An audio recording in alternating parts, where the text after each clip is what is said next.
Howdy, howdy, howdy, my name's Anashi Sasuke. Welcome back to Let's Read the SCP Foundation Wiki. In the last episode, we went through Hypnobulbs, Desert in a Can, One Groovy Room, Personal Music Player, and Ankle Biters. In this episode, we're going to be doing the Vision Altering Sculpture, Perpetual Circle, Flute Cops, Mr. Brass, and the Black Glacier. So they sound like they'll be interesting if nothing else, so let's check out the vision. Well, let's not. Okay, I guess we're just going to straight up look at it. Shortly before it was retrieved by the Foundation. SCP-626 is to be kept in a standard lockbox at Site-19's high-value item storage facility. Standard positive action defenses, explosive, chemical, biological, and memetic, are to be in place at all times, according to standard operating procedure. Research is currently suspended pending review, see below. SCP-626 is a metallic structure, approximately 72 centimeters in height, rather than being Stitch from Lilo and Stitch. While 626 appears to be made of sturdy material, it has very low mass for its volume, possibly indicating that it is hollow. It consists of a base which rises to a central stem supporting a sphere. I keep almost saying spear instead of sphere, sorry.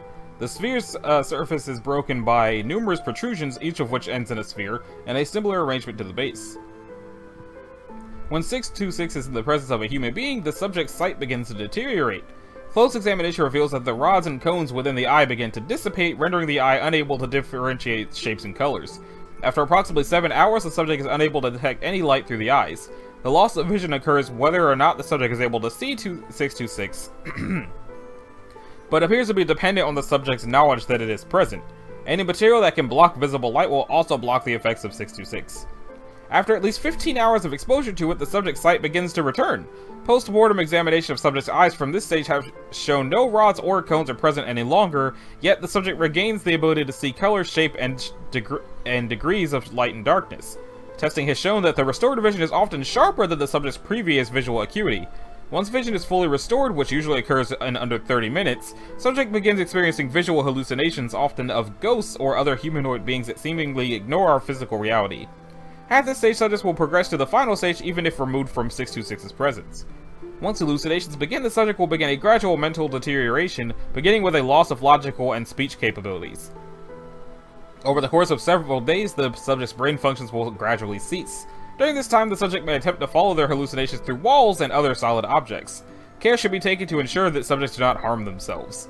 Once all major brain function is lost, the subject becomes catatonic and dies within several hours. Upon the subject's death, their eyes shrivel and dry out, all liquid evaporating from them in a matter of seconds.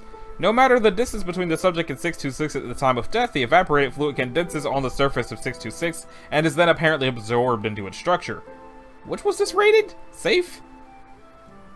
Dr. Blank has expressed concern over the details of some of the most recent subject's hallucinations.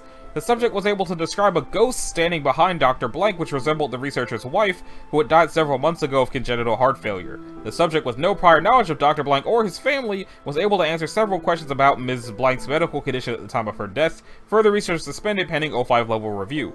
Okay, so it's not just hallucinations, they are seeing actual ghosts. And then they go insane, their brain ceases to work, and their eyes disintegrate. Cool. I say that definitely alters vision. Yup. Perpetual circle. That looks like another sphere to me. One disposable dude, designated 627, is to be assigned to 627. This assignment is for life.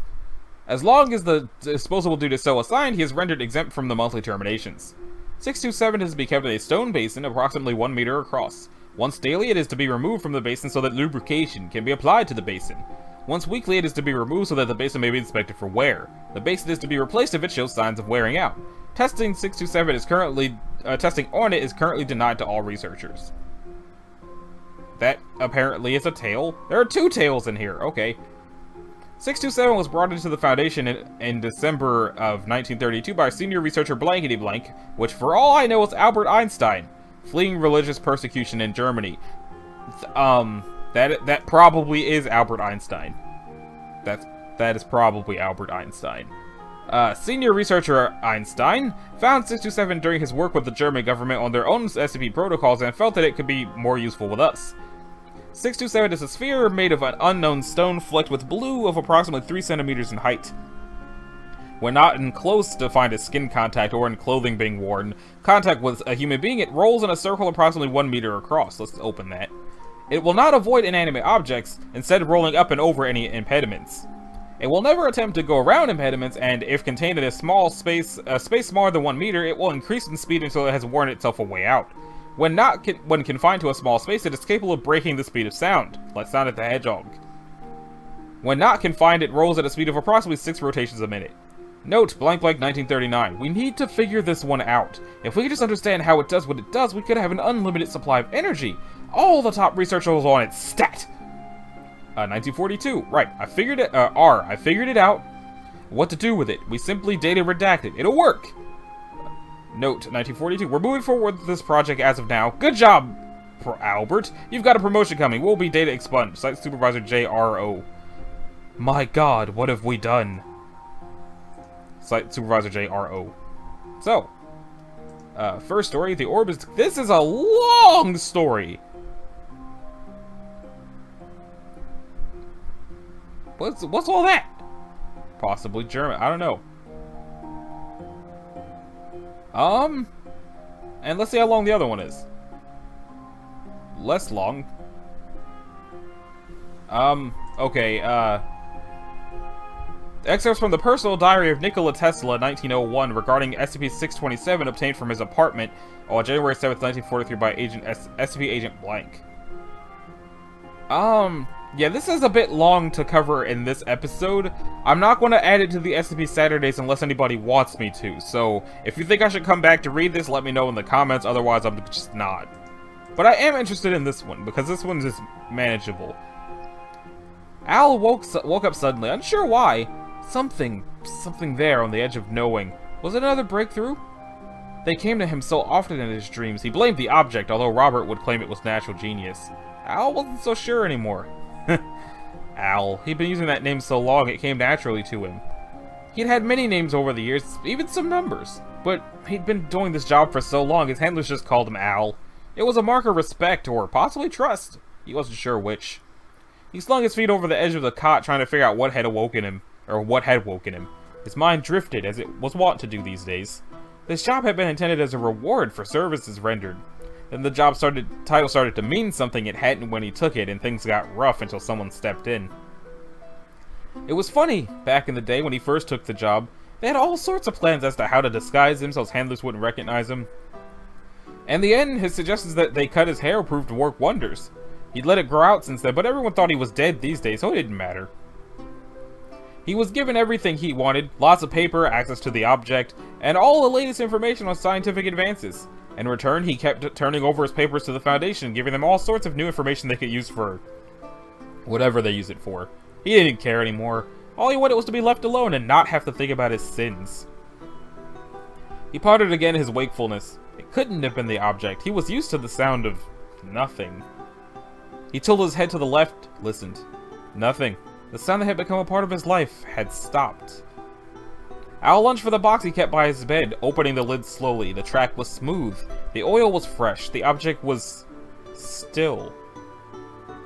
Slowly, reverently, he reached within, picking up the object gingerly. He remembered the destruction it could cause if enclosed, but no, nothing. Not a shred of movement. His mind raced, in a desperate attempt to find a cause. None of his previous theories ever accounted for this. Matter plus mass? No, that's not right. If the speed is equal to the velocity? No! Al thumped his free hand against the wall. Nothing accounted for it stopping! He rolled it between his fingers, staring. Hopefully. Maybe he could jumpstart it?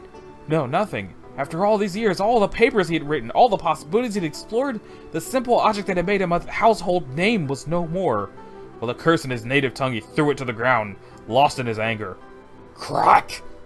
Al quickly glanced downwards, staring in horror at the shattered remains of the object. He had only a moment to try and understand what was before him. Before the energies inside blasted through him, reducing the caretaker to less than ash. That which had been contained was unleashed, and it fled into the universe to seek out others like it. All that was left was the echo of his last words as he finally understood everything. It was an egg. Splinter, in the end, Europe. In the end, finally. Oh, I think that's the other story that I didn't, in the end, Rawhide, in the end. Cannon hub. Oh, it's a competitive eschatology hub.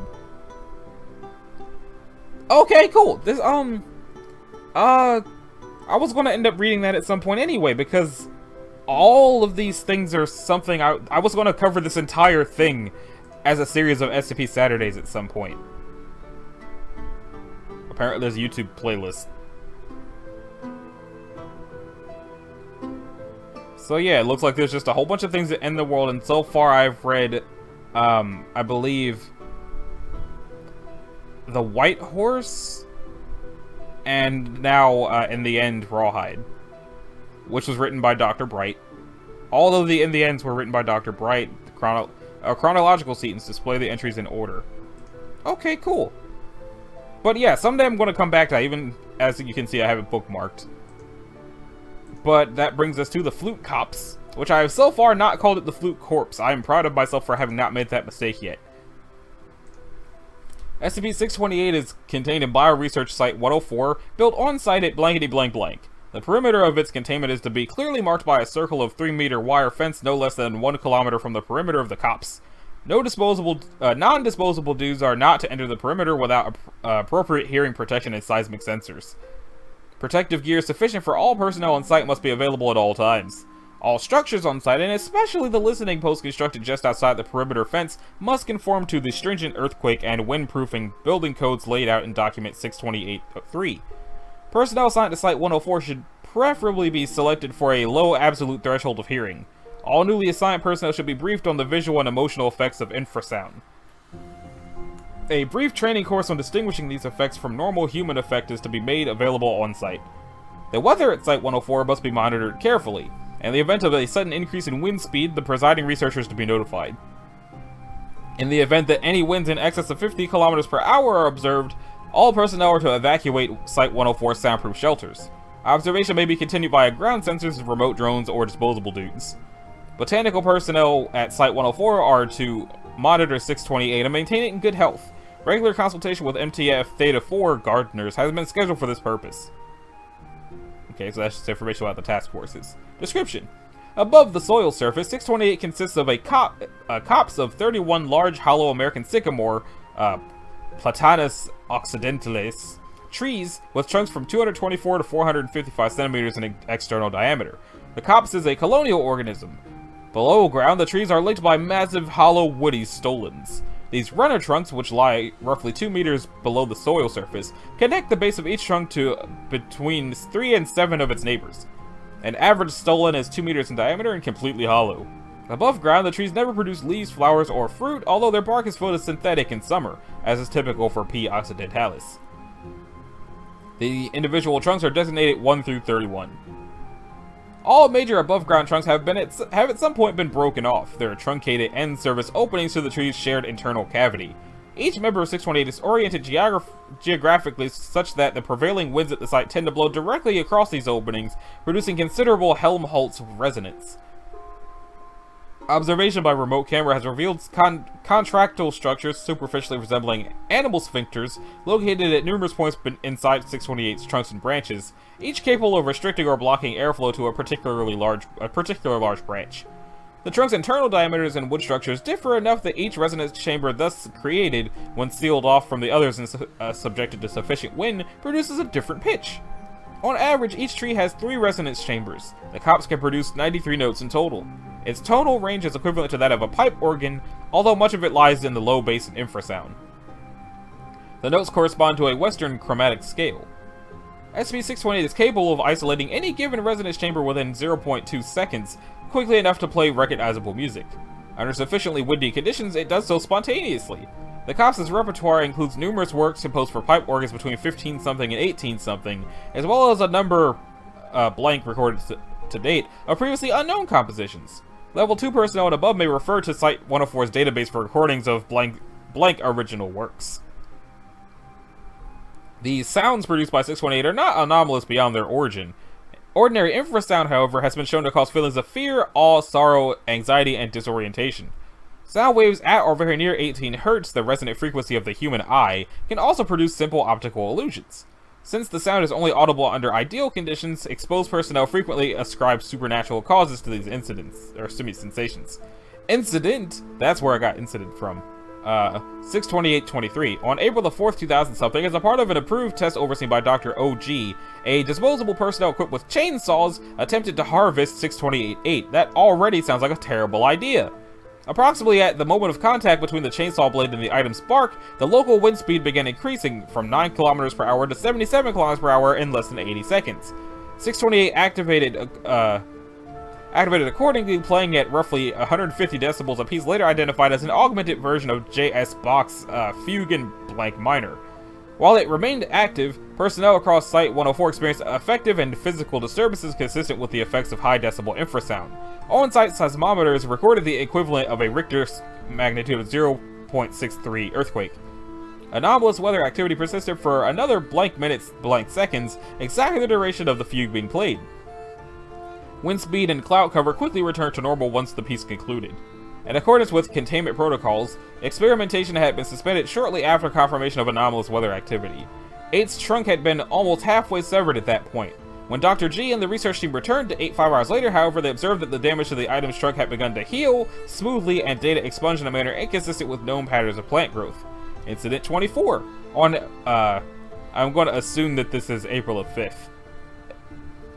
Events substantially similar to those reported in Incident 23 occurred, with a significant difference that 8's trunk, which had healed entirely in the intervening hours, was completely severed before evacuation. The item was partially toppled in the wind before being caught in the branches of its neighbor, 15. The damage to 8's trunk healed over entirely over the following 24 hours, although the item did not right itself in the process. Data expunged tension would of considerable interest to the presiding researcher. Dr. G is reprimanded for recklessness. Let's see if we can find out what fugue that is.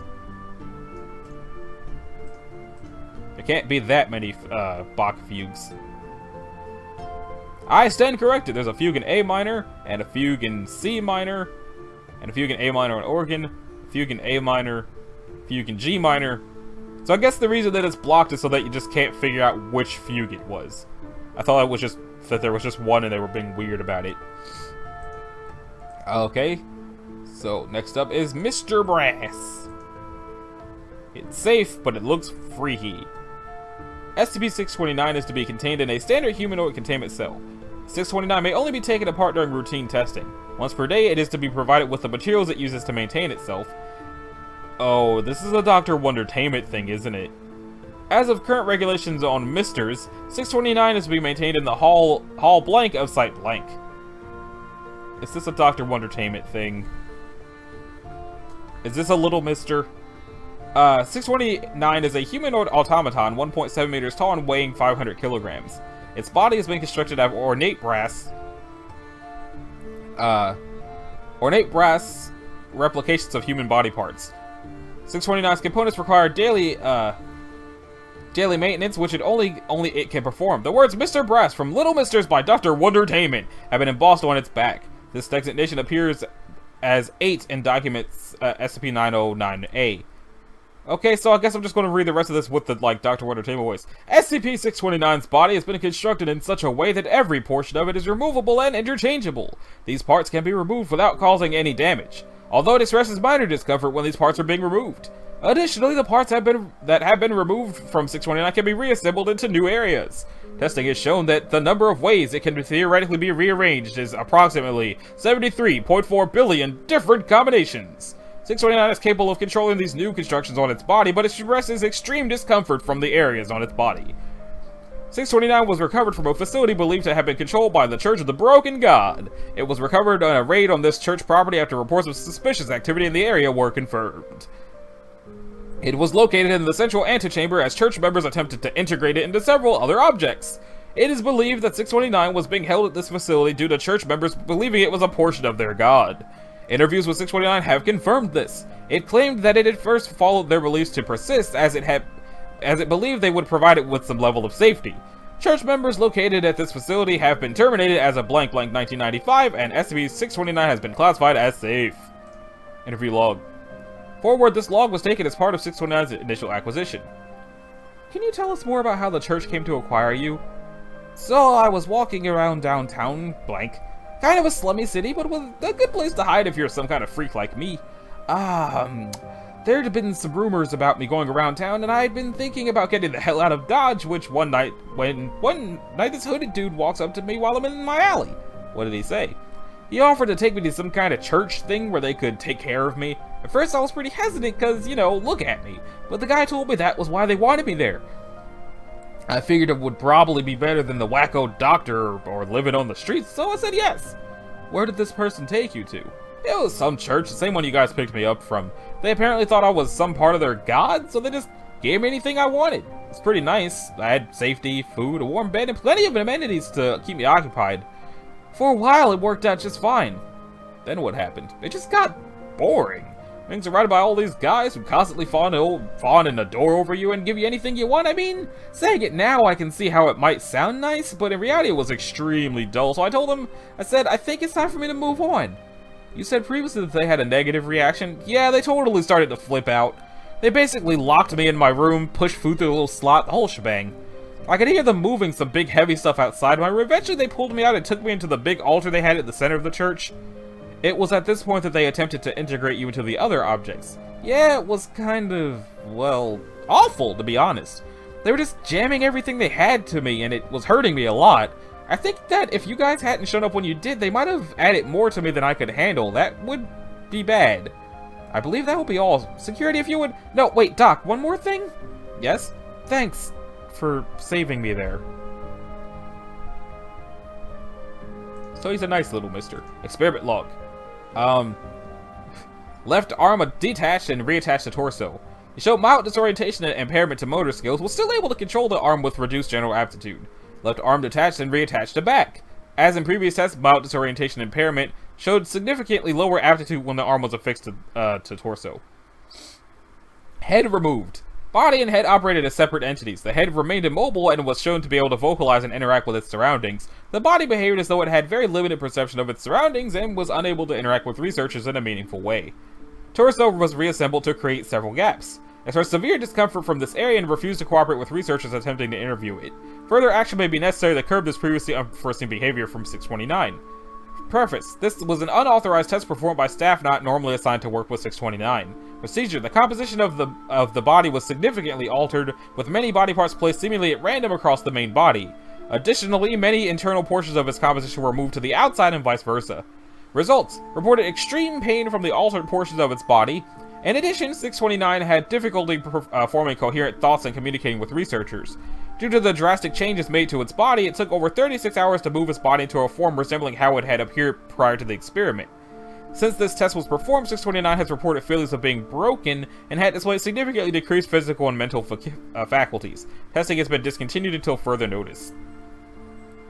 This note was found on 629's person during initial containment. Wow! You've just found your own very own little mister. A limited edition collection from Dr. Wondertainment. Take your Mr. Brass apart and put it back together again. Make one wacky brass doohickey. It's yours to build and enjoy. Find them all and become Mr. Collector. Got Mr. Chameleon, Mr. Headless, Mr. Laugh, Mr. Forgetful, Mr. Shapy, Mr. Soap, Mr. Hungry, Mr. Brass, Mr. Hot, Ms. Sweetie, Mr. Life, and Mr. Death, Mr. Fish, Mr. Moon, Mr. Red, discontinued as we know. Mr. Money, Mr. Lost, Blank, Mr. Mad, Mr. Scary, and Mr. Stripes. Someday we're going to find out what all these are. Let's see. That's 905, 2287, 1799, 909, 1908, 913, 644. So we'll be getting to that real soon. It's 2396, 1007, 527. So we already read Mr. Fish. 917. We already read that. 2855, 920, blank, 2428. 2933 and 2124. So most of them are in the 2000s. And that brings us to the Black Glacier. I probably should have figured it was Mr. Glass. And look, there's Mr. Hot right there. We'll be covering that next week. Let's see. Monday, Tuesday, Wednesday. So we'll be hitting that one on Wednesday. Which means we're a couple weeks out from the hard to destroy reptile. But for now, let's read that Black Glacier. It's Euclid. Thermal imaging scan of 631 from 12 meters away. Subject is rendered in black. SCP-630s contain blank meters underground in the remains of a copper mine blank kilometers north of blank Peru, blank blank blank blank blank blank, which is the coordinates. The chamber containing 630 is to be as brightly lit as resources allow using LED and fluorescent lights and sealed behind blast doors. Weekly maintenance is to be performed by disposable dudes only, including inspecting and replacing any burnt out lights, use of provided GPS and sonar rangefinders to measure and plot movement of the leading edge of 630.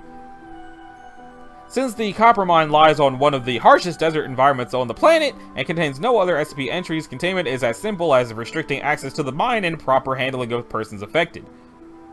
630 is estimated to move at a rate of 30 meters a year through an extensive system of caverns, and research is being conducted on its future path as well as mapping expeditions into the caves. As long as it remains contained, 630's movement is not projected to pose a direct threat to populated areas. Handling of any samples of 630 or affected materials is to be done only with full reflective thermal gear. Any person exposed to direct skin contact with 630 is to be considered dangerous and is classified as SCP-631. Exposed subjects are to be quarantined until arrangements can be made for their disposal. Samples of 630 and remains of one subject are to be disposed of by ignition from a distance with a mixture of aluminum and sodium hydroxide. Description: SCP-630 is a 130-meter wide underground glacier and, according to surface sonar scans, at least 12 kilometers long, moving at an estimated 30 meters a year. It is composed of what is theorized to be a mixture of water ice, which is an opaque black and does not reflect any form of visible light or electromagnetic radiation. The leading edge of the glacier is fragile enough to take samples from. However, they have been shown to withstand ambient temperatures of over 1500 degrees Celsius without melting.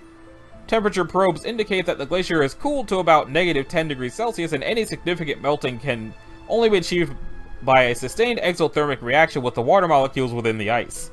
When melted, 630 reverts to an ordinary, slightly impure water and displays a normal reflection absorption spectrum.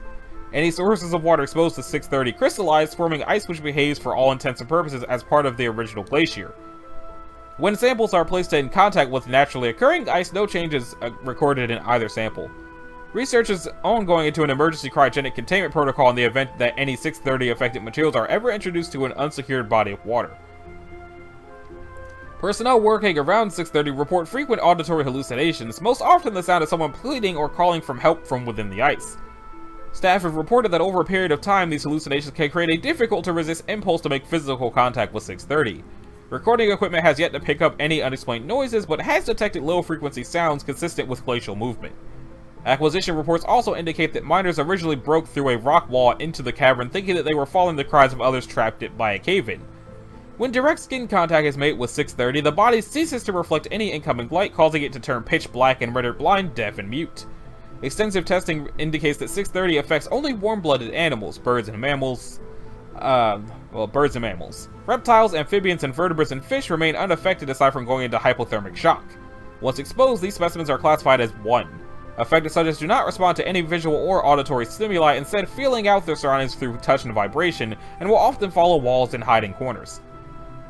Analysis of 1 indicates that internal temperatures decreases as much as 5 degrees Celsius per hour, and subjects will instinctively attempt to make contact with heat sources including fire, electronic equipment, and incandescent lighting, and any nearby humans. En masse, they have been reported to mob handlers as they attempt to find warmth, resulting in several severe cases of hypothermia. Attempts to communicate with 1 have been met with failure since subjects are rendered too single-minded in their search for heat to respond. While they may be hard to see, 1 are vulnerable to physical injury and are easy enough to dispatch. However, care must be taken in disposing of their remains, as any fluids escaping from the body quickly solidify and can affect unprotected personnel.